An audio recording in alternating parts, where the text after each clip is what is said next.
গায়ের এক বিদ্যালয়ের অঙ্ক শিক্ষক ছিলেন আলাউদ্দিন সাহেব।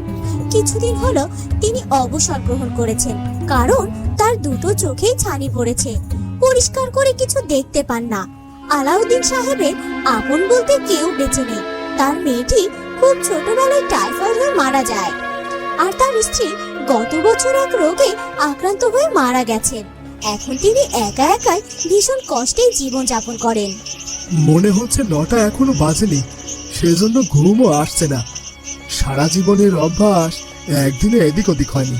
ঠিক রাত 9টা বাজলেই ঘুম আসবে, কিন্তু আমি একা মানুষ, এখন কি করি? না আছে কথা বলার কেউ। যাই দেখি আমার ভাঙা চেয়ারটা ঠিক করতে পারি কিনা।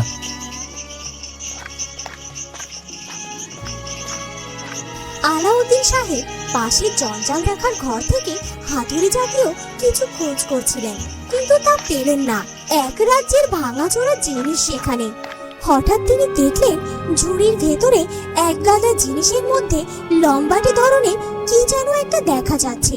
তিনি জিনিসটা হাতে নিয়ে বললেন, জিনিসটা বেশ ভারী মনে হচ্ছে।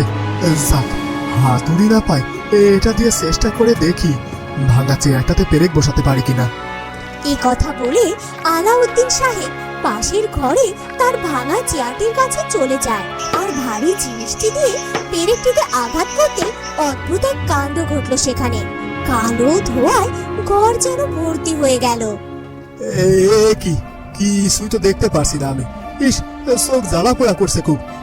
সব মনে হয় আমার চোখে গন্ডগোল। কিছুক্ষণের মধ্যে ধোঁয়া কেটে গেল। আলাউদ্দিন সাহেব অবাক হয়ে শুনলেন মেঘ গর্জনের মতো শব্দে কে যেন কথা বলছে। আমি আপনার দাস, আপনার সামনে উপস্থিত হয়েছি। হুকুম করুন মালিক, এক্ষুনি তালিম হবে। কে কে কে কথা বলে? মালিক, আমি আপনার দাস। আমি আপনার ডান দিকে দাঁড়িয়ে আছি। ডান দিকে ফিরলেই আমাকে দেখবে। আলাউদ্দিন সাহেব ডান দিকে ফিরতেই তার গায়ে যেন কাঁটা দিল। পাহাড়ের মতো কিছু একটা দাঁড়িয়ে আছে তার সামনে। আলাউদ্দিন সাহেব ভয়ে ভয়ে বললেন, বাবা তুমি কে? চিনতে পারলাম না তো। আমি হচ্ছি জাদুর চেরাগের দত্ত। আপনি যে জিনিসটি হাতে নিয়ে বসে আছেন, এটাই হচ্ছে সেই বিখ্যাত জাদুর চেরাগ। বলো কি, জাদুর চেরাগ মানে? সত্যি বলছি মালিক, দীর্ঘদিন এখানে ওখানে পড়েছিল এটা। কেউ ব্যবহার জানে না বলে ব্যবহার হয়নি। 5000 বছর পর আপনি প্রথম ব্যবহার করলেন। এখন হুকুম করুন মালিক। কি হুকুম করব? আপনি যা চান বলুন, এক্ষুনি নিয়ে আসবো। কোন জিনিসটি আপনার প্রয়োজন? আমার তো কোনো জিনিসের প্রয়োজন নেই, তাই আমি কিছুই চাই না। চেরাগের দত্তটি চোখ বড় বড় করে অনেকটা সময় আলাউদ্দিন সাহেবের দিকে তাকিয়ে রইল।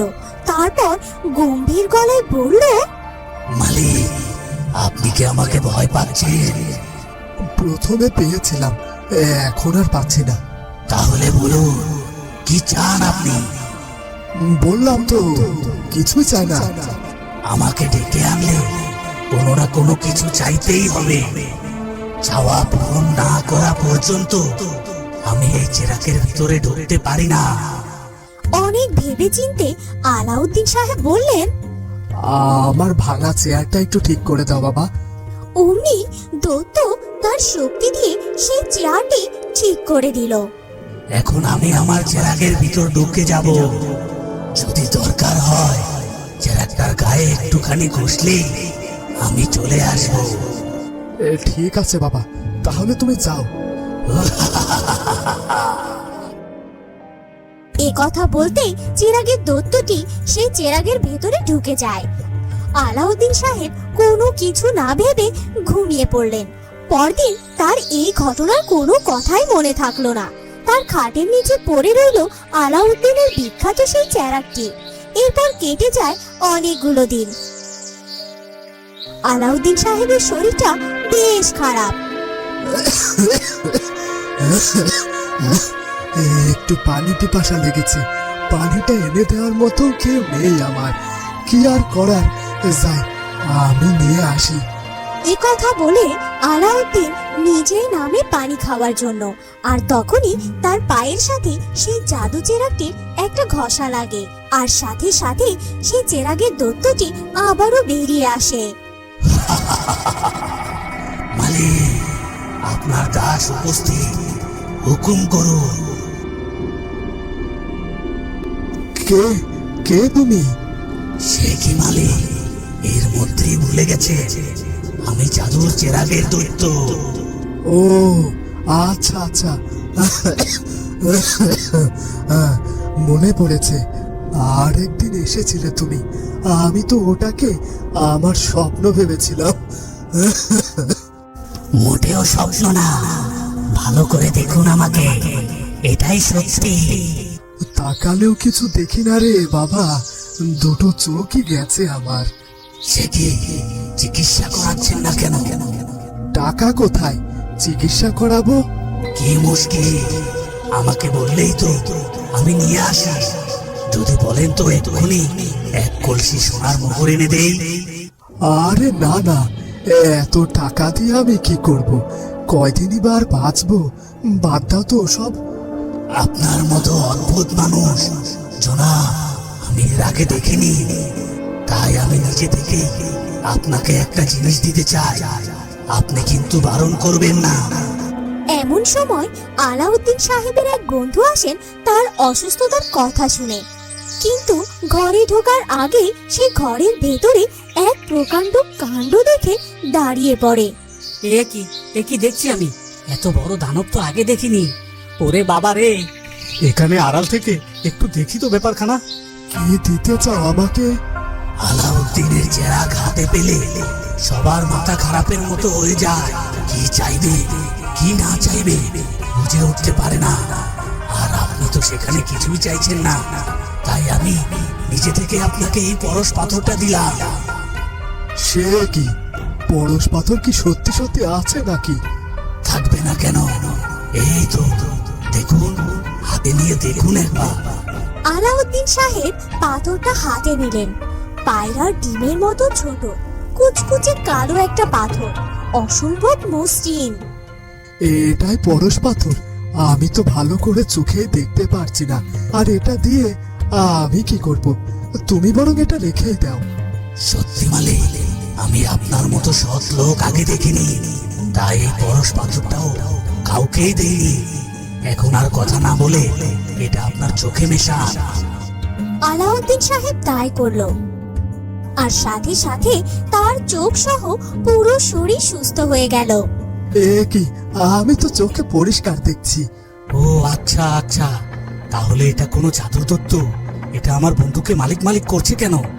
যাই হোক, এটাকে যে করেই হোক আমাকে দখল করতেই হবে। এই জাদুর চেরাগ যেই হাতে পায় সে বলে পরশ পাথর এনে দেবার জন্য, কিন্তু এটা আমি কাউকেই দেই না। দাও না কেন? লোভী মানুষের হাতে এসব দিতে নেই, এসব দিতে হয় নির্লোভ মানুষকে। আর আপনাকে আমার অত্যন্ত একজন নির্লোভ মানুষ বলে মনে হচ্ছে, তাই বলছি পরশ পাথরটাকে যত্ন করে রেখে দিই। আজ আমি আসি মালিক, আবার দরকার হলে চেরাগটি একটু ঘষে আমাকে ডাকবেন। দৈত্যটি তার চেরাগের মধ্যে চলে যায়, আর আলাউদ্দিন সাহেব সেই পরশ পাথরটিকে এবং চেরাগটিকে তার টেবিলের উপর রেখে দেয়।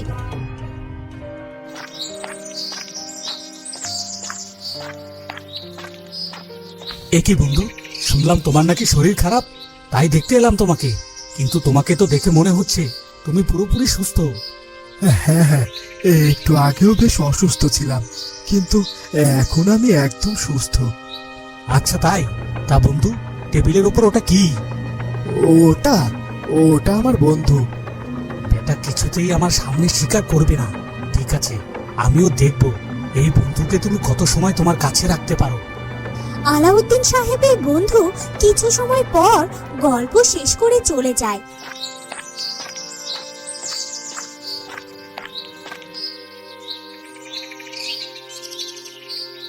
পরদিন সকালে আলাউদ্দিন সাহেব যায় তার কাছের কিছু মানুষের সাথে দেখা করতে। সেই সুযোগে তার সেই বন্ধুটি আসে তার বাড়িতে সেই চেরাকটি চুরি করতে।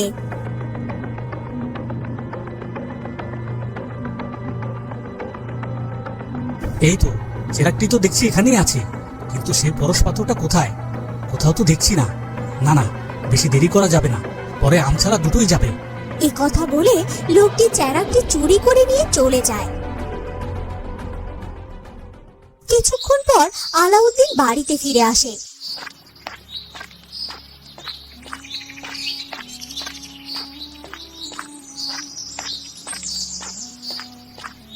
এবং সে তার চেরাকটি খুঁজে না পাওয়ায় কষ্ট পেতে থাকে। কোথায় গেল চেরাকটি? কেউ চুরি করলো না তো? না না, কে চুরি করবে? কিন্তু আমার তো ওটা দিয়ে কোনো কাজও নেই। তাও কেন আমার এত কষ্ট হচ্ছে? আসলে নিজের অজান্তে চেরাকটিতে থাকার দৈত্যটিকে আমি আমার বন্ধু ভাবতে শুরু করেছিলাম মনে হচ্ছে। এরপর কেটে যায় আরো কটা দিন। একদিন হঠাৎ রাস্তায় আলাউদ্দিন তার সেই বন্ধুকে দেখতে পায়। এ কি, ওটা আমার বন্ধু না? হ্যাঁ, কিন্তু হঠাৎ ও এত রাজকীয় সাজসজ্জায় কেন? আমি তো জানি ও নিতান্তই গরিব মানুষ। দেখি তো ও কোথায় যায়। এরপর আলাউদ্দিন সাহেব তার বন্ধুর পিছু করে তার বাড়ি অবধি পৌঁছে যায়।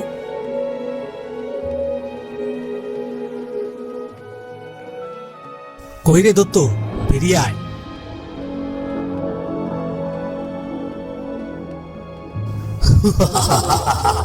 হুকুম করুন মালিক, কি করতে পারি আমি? তোকে আর কত করে বলবো, আমাকে তুই যত যা কিছুই দিস না কেন, আমার ওই পরশ পাথর চাই। ওটা ছাড়া অন্য সব কিছু চাইতে পারেন মালিক, কারণ ওটা আমি দিতে পারবো না। কি, তোর এত বড় সাহস? তুই কিনা আমার মুখে মুখে কথা বলছিস? তুই হলি আমার দাস, আমি তোর মালিক। এ কথা বলে আলাউদ্দিন সাহেবের বন্ধু জাদু চেরাগের দৈত্যকে চাবুক দিয়ে আঘাত করতে যায়। দাঁড়াও বন্ধু, ছি, তোমাকে আমার বন্ধু বলতেও ঘৃণা হচ্ছে। শেষমেশ তুমি কিনা চেরাক সহ আমার বন্ধুকে চুরি করলে। তুমি যখন সবটা জেনেই গেছো, তখন আর লুকোচুরি কিসের? আর এই চেরাক তোমার নয়, এখন এটা আমার। প্রমাণ দেখতে চাও? জাদু দত্ত, আদেশ করুন মালিক, কি করতে পারি? এক্ষুনি এক্ষুনি এই লোকটিকে মেরে ফেলো। আমি আপনার দাস মালিক, তাই আপনার আদেশ পালন করতে আমি বাধ্য।